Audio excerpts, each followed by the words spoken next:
My name is Amanda Clark, and at 35 years old, I built a fintech empire that almost no one in my family knew about. I was in a taxi heading back to my childhood home in Maplewood, New Jersey for family dinner, the first in 7 years, with a pit in my stomach that wouldn't quit.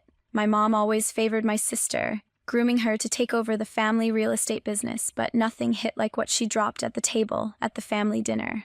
Mom announced, "You're not getting any inheritance, your sister deserves it." My sister laughed. Useless. I was silent, just kept eating. And then, the news announced the Forbes billionaire list. The room went silent. Before I dive into how that night exploded everything, I'd love to know, what time are you listening right now, and what city are you in? It makes me smile thinking about how far these stories travel. I pulled up to the house, heart pounding, knowing this could be the biggest confrontation yet, or the end of it all. I stepped out of the taxi and stared at the familiar Victorian house on Elm Street, the one that always looked impressive to neighbors, suggesting we had money, and we did, to a point. My father, David, had built a solid real estate business from scratch, flipping properties in the New York suburbs, and he never let anyone forget it, from my earliest memories. It was obvious who the stars were in our family. My sister Brittany, 3 years older, was the sharp one with numbers, always crunching deals at the dinner table. My brother Justin, 2 years younger, had the charm to close sales with clients. Me, I was the middle kid who didn't fit Dad's plan. Real estate is tough, Amanda, Mom would say whenever I asked about joining. You should aim for a good husband who can handle that world. This was the 2000s. But my mother, Michelle, stuck to old ideas about women standing back. She gave me those pitying glances but never pushed back against Dad. Mom grew up in a time when wives supported husbands silently. School was my escape. I crushed math and computer science classes, staying late in the lab with Mrs. Amber, my high school teacher who sparked my love for coding. "You've got real talent, Amanda," she said senior year. "Tech is exploding. Silicon Valley needs minds like yours." When college apps came, I targeted Stanford's CS program, the best for innovation. I poured everything into it, and the acceptance letter thrilled me. But Dad wasn't impressed. "California too far from the business here," he snapped. "And the cost, do you have any idea?" I had researched scholarships, but there was a gap. When a key one fell through, I asked for help in his home office, surrounded by property blueprints and cigar smell. "Your siblings need business degrees to run the company," he explained. "That's where our money goes. But this is my future." "Dad," I pushed. "Coding isn't a phase. Figure it out yourself then," he dismissed, turning to his files. So I did. I deferred a year, juggled 3 jobs, morning shifts at a diner, afternoons in retail, nights bookkeeping for local agents. I scraped every dollar, took loans, and headed to Stanford the next fall. College hit hard. While classmates partied, I pulled all-nighters between classes and gigs to cover bills. Finals meant 4 hours of sleep max, but I graduated with honors in 2012, armed with skills and networks for tech. My first role was at a San Francisco startup, low pay but hands-on with founders, learning to build from zero. Back in Maplewood, Brittany and Justin joined the family business as execs. Mom's calls updated their wins, Brittany landing big urban flips, Justin charming investors. I was glad for them, but the favoritism stung. The breaking point came on a visit 10 years ago. I'd launched my first fintech app, using AI to simplify personal finance for everyday people. We were bootstrapping on VC, and I worked nonstop. At dinner, Mom asked about my little project dismissively. "We just raised Series A," I explained. "Series what?" Dad interrupted. "Real businesses sell properties, not apps." Brittany chuckled. "Mom's right. Amanda, when will you get a stable job?" "This is stable," I shot back. "It could change how people manage money. If you ever quit playing startup in California, there's a receptionist spot here," Mom offered. Like a favor, I left early the next day, no goodbyes. For years after, contact was minimal, calls with Mom, holiday cards. They knew I was in tech but never dug deeper, and I stopped sharing successes. As I stood at the door now, the holiday lights twinkling, I wondered if 7 years had softened things. Mom opened it, her face brightening. "Amanda, you're here." She hugged me tight, her perfume familiar. "Come in, everyone's waiting." The living room buzzed with faces, Brittany and Justin by the fireplace with drinks. Brittany's husband, Paul, arranged gifts while their daughter, Kayla, now 16, scrolled her phone. Justin's wife, Lisa, chatted with Aunt Kimberly, Mom's sister, as Uncle Daniel watched football. Dad sat in his armchair, graying but still sharp-eyed. Amanda, he nodded. No hug. Hi, Dad. Merry Christmas. Brittany gave a side hug. Back from California, still in apps. Something like that, I replied vaguely. Business is killing it. Justin jumped in. We expanded to 2 more counties, revenue up 35%, Brittany added. I'm handling urban developments now. The old pattern, them flexing, seeking approval. I smiled, congratulated. What about you? Dad asked, before answering. Mom called. Dinner's ready, help set. Amanda. The dining room table gleamed with china. I sat between Aunt Kimberly and Kayla, across Dad. Prayer thanked for prosperity. No mention of me. Talk stayed safe, sports, kids' school, gossip. Kayla shared her tech interest for a project. Cool, I said. Aunt Kimberly asked. Your business doing okay? We're progressing, I answered.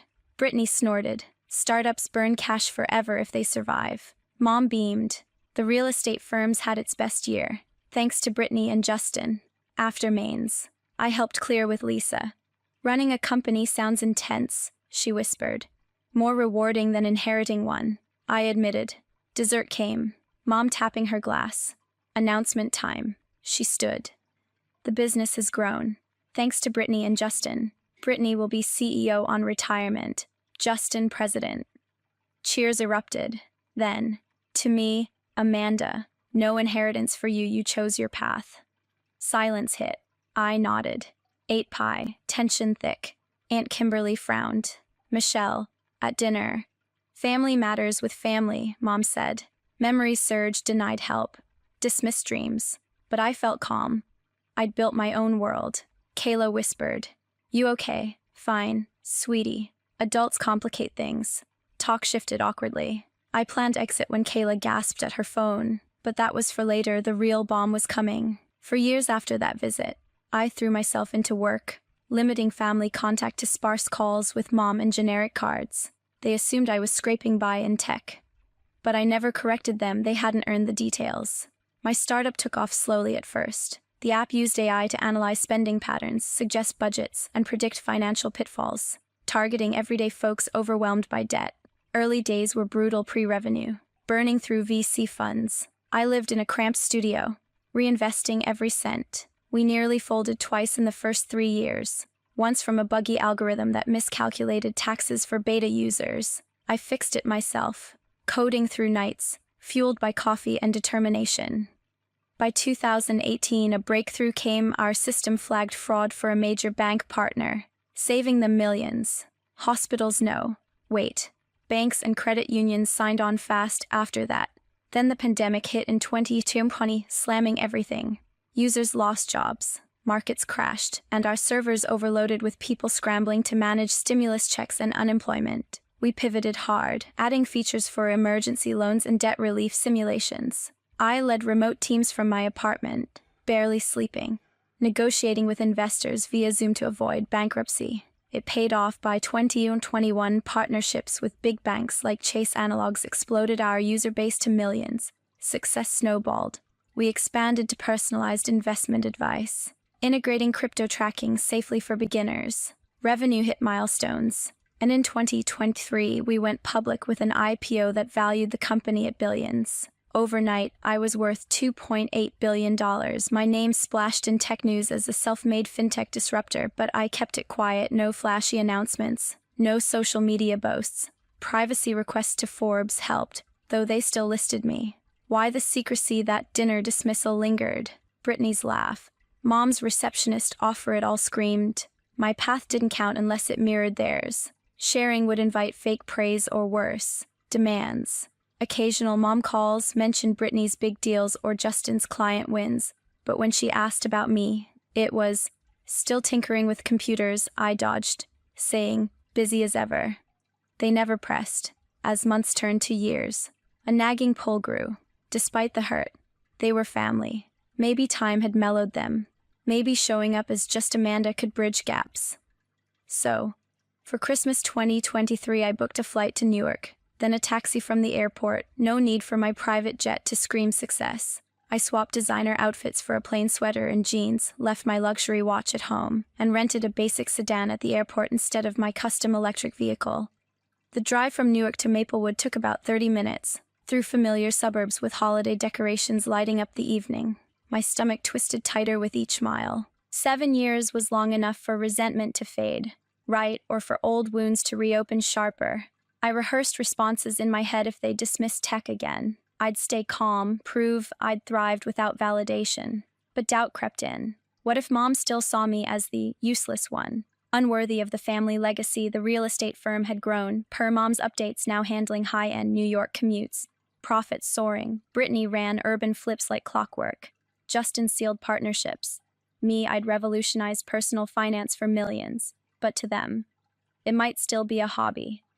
Pulling up to the house, I parked the rental discreetly down the street, not wanting questions about the car. The windows glowed with tree lights, wreath on the door just like childhood. For a second, nostalgia hit coming home from school to Mom's cooking smells. But reality snapped back. This wasn't reunion fantasy. It was reckoning. I grabbed my bag, walked to the door, heart racing. Whatever waited inside, I was ready, or so I told myself. The biggest shock was moments away, and it would shatter everything they thought they knew. I pushed the doorbell, the chime echoing inside, and the door swung open. My mother, Michelle, stood there, her smile warm but fleeting, like she was checking a box. "Amanda, you made it," she said, pulling me into a quick hug, her familiar lavender scent hitting me. "Come in, everyone's here." I stepped into the living room, the air thick with holiday cheer and underlying tension. The Christmas tree glowed in the corner, wrapped in gold tinsel, and stockings lined the fireplace. My sister Brittany leaned against the mantel, wine glass in hand, her husband Paul stacking presents nearby. My brother Justin stood beside her, laughing with his wife, Lisa, while their niece, Kayla, Brittany's 16-year-old daughter, scrolled on her phone. Oblivious, Aunt Kimberly, Mom's older sister, chatted with her husband, Uncle Daniel, who was glued to a football game on TV.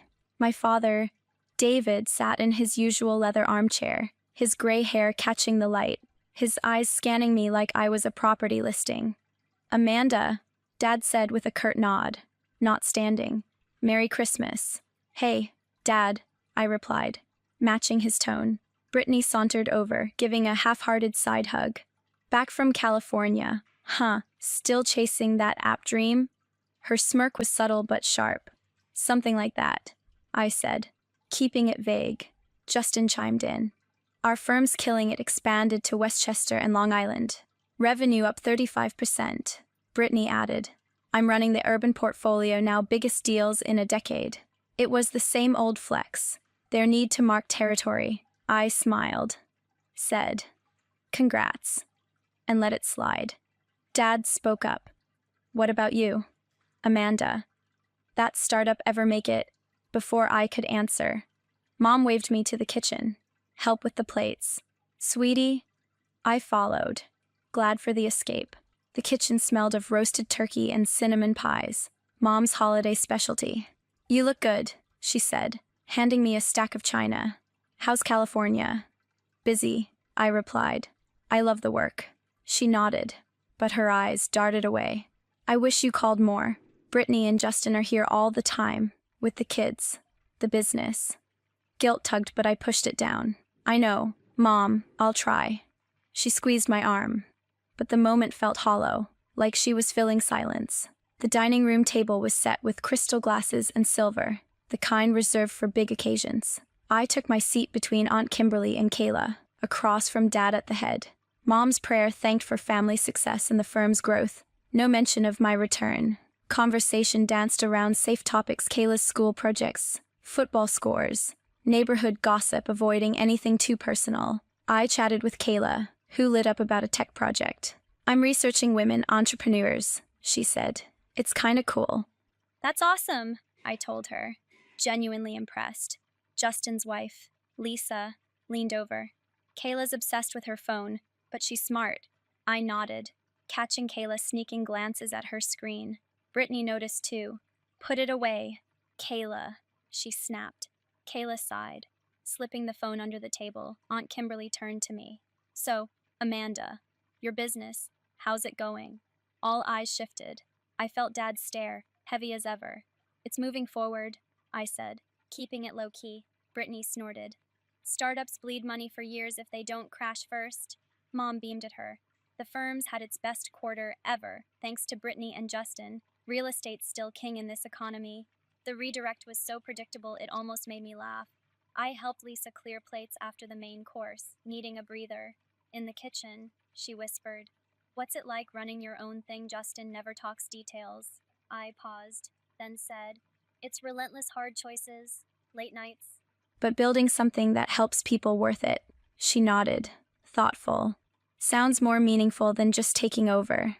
Mom called us back for dessert, pies and coffee ready. As we settled, she tapped her glass with a spoon, the room quieting instantly. Before we dig in, I have something to say, she began, standing tall in her red holiday dress, her voice firm. Our real estate firm's grown stronger than ever, thanks to Brittany and Justin's hard work. We've acquired a major competitor in New York, doubling our urban listings. Murmurs of approval rippled around the table. Uncle Daniel raised his glass. Dad nodded proudly. With this growth, Mom continued, we've planned for the future. I'm retiring next year, and Brittany will step up as CEO. Her deal-making is unmatched. Justin will be president, handling partnerships and growth. Brittany sat straighter, soaking it in. Justin raised his glass, grinning. They'll carry the firm forward, building on what David and I started. Cheers broke out. Paul clapped Brittany's shoulder. Lisa smiled at Justin. Aunt Kimberly patted Brittany's hand. Mom's eyes landed on me, sharp and deliberate. Amanda, you won't get an inheritance. You chose your own path, walked away from this family and our business. Brittany and Justin earned it by staying. The words landed like a slap, cold and final. Silence choked the room. Every eye darted to me, waiting for a crack. Brittany let out a laugh, sharp and cruel. You've always been the useless one in this house, Amanda. Justin nodded slightly, avoiding my gaze. I picked up my fork, took a bite of apple pie. The sweetness lost on me. Inside, old wounds tore open. Mom's voice years ago saying, find a husband. Dad's refusal for Stanford, Brittany's taunts growing up. But I stayed calm, my face blank, refusing to give them the reaction they expected. Aunt Kimberly broke the quiet. Michelle, did that need to be said now at Christmas? Her tone was sharp, disapproving. It's a family matter, Kimberly, Mom replied, sitting down. We discuss it with family. The tension hung heavy. Conversations restarting awkwardly. Quieter now. Kayla whispered beside me. That was harsh. Are you okay? I forced a small smile. I'm fine, kid. Families are messy. I sipped my coffee, calculating when I could leave politely, the sting of Mom's words. Brittany's jab, they weren't new, just sharper in front of everyone. But something else stirred relief. I didn't need their money or approval anymore. I'd built my own empire, untouchable by their rules. As I set my cup down, Kayla's phone lit up under the table. She'd ignored Brittany's order. Her eyes widened, glued to the screen. Kayla, what's so important? Paul asked, annoyed. She didn't answer, her gasp cutting through the chatter. The whole table turned. Whatever she'd seen was about to flip this night upside down. Kayla's gasp sliced through the room, her eyes locked on her phone. Oh my God, she blurted, loud enough to halt every conversation. Aunt Amanda's on TV. All heads snapped toward her, then to the flat screen mounted above the fireplace, where Mom had flipped on a holiday news segment earlier. The CNBC anchor's voice cut through. Forbes just dropped its 2023 billionaire list, and a surprise name tops the fintech world, Amanda Clark, worth $2.8 billion. The room froze. Forks clinked against plates. Forgotten. Mom's face drained of color, her coffee cup trembling in her hand. That can't be right, she stammered, staring at the screen. Dad grabbed the remote, cranking the volume. The anchor continued. Clark's fintech platform, revolutionizing personal finance with AI-driven budgeting and debt management, went public this year, skyrocketing her wealth. My photo flashed a headshot from a conference. One I'd tried to keep out of the press. Kayla, still clutching her phone, spun it toward the table. It's her look. Forbes posted it too. Her screen showed the list. My name in bold, tied to the IPO that had shaken up the industry. Brittany's jaw dropped, her wine glass tilting. Amanda, she said, voice cracking. You're a billionaire. Justin blinked, his usual confidence gone. Paul, Brittany's husband, muttered to her. You didn't know, Lisa, Justin's wife, just stared, wide-eyed. I took a slow breath, feeling every gaze burn into me. This wasn't how I'd planned to reveal it, hell. I hadn't planned to reveal it at all. It's true, I said, voice steady, cutting through the stunned silence. I founded the company 8 years ago. We help millions manage money budgets, debt, investments. The IPO happened last month. No need for details, the screen said enough. The dining room erupted. Aunt Kimberly leaned forward. Amanda, that's incredible. Why didn't you tell us? Uncle Daniel nodded, his football game forgotten. 2.8 billion. That's unreal. Mom's voice shook. You hid this from us all this time. Her tone wasn't proud, it was almost accusatory, like I'd betrayed her by succeeding. Dad just sat there, his face unreadable, fingers gripping the table. Brittany recovered fast, her shock morphing into a forced smile. Wow, Amanda, that's amazing. I mean, we could totally collaborate our firm's urban projects with your tech. Huge potential. Her pivot to opportunism was so quick it almost made me laugh. Paul shot her a look, his brow furrowed. Britt, maybe slow down, he whispered, clearly embarrassed by her sudden shift. Lisa, softer, said, Amanda, I'm proud of you. Really. Her sincerity stood out, a rare note in the chaos. I leaned back, crossing my arms. Now you're proud, funny, because an hour ago, I was the useless one in this house. Brittany flinched, her smile faltering. I didn't mean it like that, she stammered. You know, just joking. Justin shifted uncomfortably, avoiding my eyes.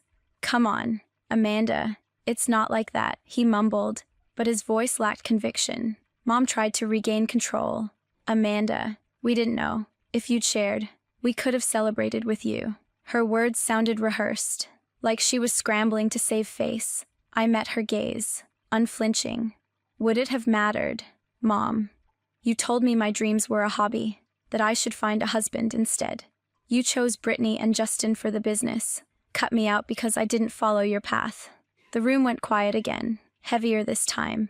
Aunt Kimberly broke it. Michelle, she's right. You've been hard on her, always have. Her voice was firm, cutting through Mom's facade. Uncle Daniel nodded slowly, his usual neutrality cracking. Kayla, still glued to her phone, looked up with wide eyes like she was seeing her family for the first time. Mom's lips tightened. I wanted to protect you, Amanda. The business world's brutal startups fail. I thought Brittany and Justin were the safer bet for the firm. Her excuse felt hollow, echoing the same logic from when I begged for Stanford help. Brittany jumped in, desperate. Look, Amanda, let's move past this. You're a billionaire now. We can work together. Be a powerhouse family. Her voice dripped with fake enthusiasm, her eyes calculating. I shook my head. You don't get it. Do you? I didn't build this for your approval or your business deals. I built it despite you. Paul looked down, clearly uneasy with Brittany's pushiness. Lisa reached out, her voice soft. Amanda, I'm sorry for all of it. You deserved better. Her apology felt real, but it was too little. Too late. Dad finally spoke, his voice low. This changes things. Amanda, we need to talk privately. His tone wasn't warm, it was strategic, like he was reassessing a deal. I stood, pushing my chair back. No, Dad, we're doing this now. Here. The room tensed, every eye on me. Kyla's phone was still glowing with my Forbes profile, a stark reminder of the truth they'd ignored. I turned to Mom. 18 years ago, I asked for help with Stanford. You said I was wasting my time, that I was useless compared to Brittany. Tonight, you cut me from the inheritance because I walked away. You were right about one thing, I did walk away, and I built something bigger than your firm. Without any of you. My voice stayed cold, deliberate, each word landing like a stone. Brittany's face reddened. Amanda, don't be like that. We're family. Her panic was clear now she saw her control slipping. Mom's eyes glistened, but she didn't speak. Justin cleared his throat. We didn't know. Okay, give us a chance. I looked at him, then Brittany, then Mom. You had chances every time I tried to share. You dismissed me. I'm done begging for your respect. Aunt Kimberly stood, her voice sharp. Enough, Michelle. You and Brittany owe her an apology, a real one. Mom opened her mouth, then closed it, her hands twisting her napkin. Brittany tried again.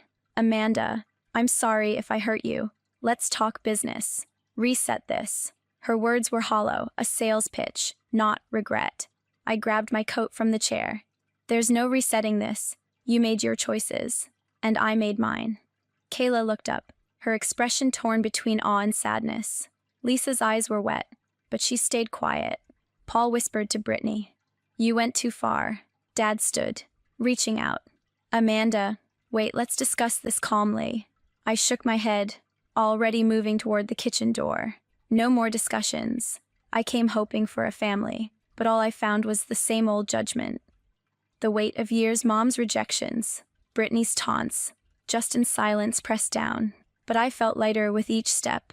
I wasn't the girl who left 7 years ago, desperate for their approval. I was done. As I reached the kitchen, Mom called after me, her voice cracking. Amanda, please. I didn't turn back. The living room TV was still on, the anchor now discussing another billionaire. Kayla's voice piped up, small but clear. She doesn't need us anymore. That truth hung in the air, and it was about to change everything forever. I stood in the kitchen, coat in hand, the hum of the dining room fading behind me. Mom's voice, cracked and desperate, followed. Amanda, please let's talk. I turned, seeing her in the doorway, Brittany right behind, her face a mix of panic and calculation. The rest of the family stayed in the dining room, their murmurs barely audible over the TV droning about market trends. I set my coat on the counter, facing them. Fine, talk. Mom stepped closer, her hands wringing. I didn't mean to hurt you. Amanda, I thought you were chasing a risky dream startups fail. You know that.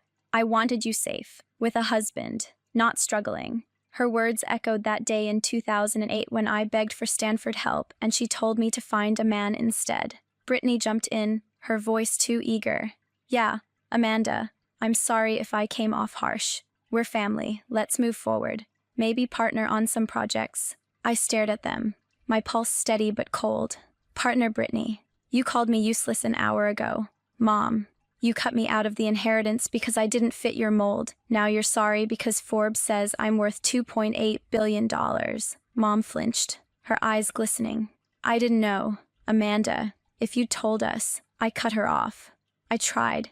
18 years ago, I stood in Dad's office, asking for help to chase my dream. You said it was a waste, that I was nothing next to Brittany's deals or Justin's charm. Brittany's face reddened. That's not fair, I was joking tonight. You're blowing this out of proportion. Her tone was defensive, like she was pitching a client, not apologizing. I shook my head. You've never taken me seriously. Not then, not now. You mocked my work, my life, until a TV screen told you it mattered. Mom reached out, her hand trembling. Amanda, I was wrong. I see that now. You're incredible. I stepped back, out of her reach. You see the money, Mom, not me. The truth hung heavy between us.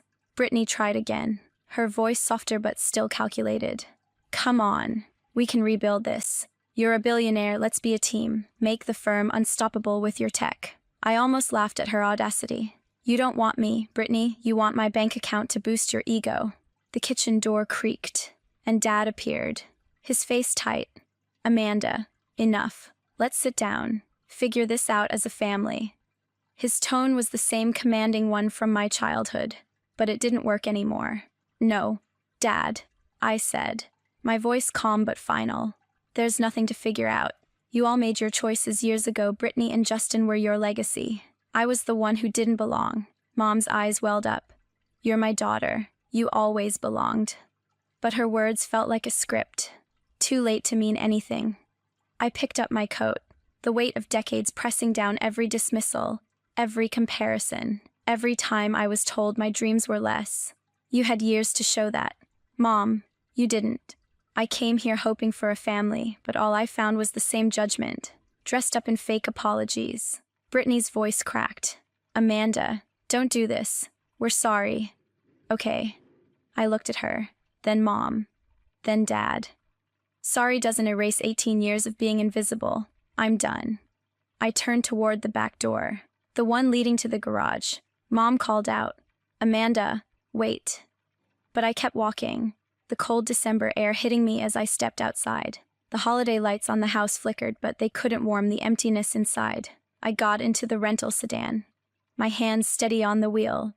The drive back to Newark Airport was quiet, just the hum of the engine and my own thoughts. I'd come to Maplewood seeking a connection, but instead, I'd closed a chapter. Back in San Francisco, I threw myself into work again. Months later, I set up a scholarship fund in Mrs. Amber's name at my old high school, fully covering college for girls pursuing STEM. It was personal. Mrs. Amber saw my potential when my family didn't. I wanted other girls to have that belief, no matter what their parents thought. Looking back, that night taught me something I wish I'd known sooner. Family isn't always the people you're born to, it's the ones who see you, who value you for who you are, not what you can offer them. My family only cared when Forbes put a number on my worth, but I'd built my life without their validation. I'd spent years chasing their approval, letting their words cut deeper than they deserved. No more. To anyone listening, here's my warning: don't let a toxic family define your value. If they dismiss your dreams, call you useless, or only notice you when you succeed, walk away. It's not betrayal, it's survival. Build your own path, surround yourself with people who lift you up, and prioritize your mental health over their expectations. That's the real legacy, not some inheritance tied to their rules. This lesson pulled me out of years of pain, and I hope it helps you see your worth sooner than I did. Thank you for listening to my story. If it hit home, please hit that subscribe button and drop a comment. Share your own experiences with family dynamics or proving yourself against the odds. I read everyone, and it means the world to know I'm not alone. As I drove away from Maplewood that night, the road ahead felt wide open, free in a way I hadn't been in years. I wasn't running from them anymore, I was running toward myself.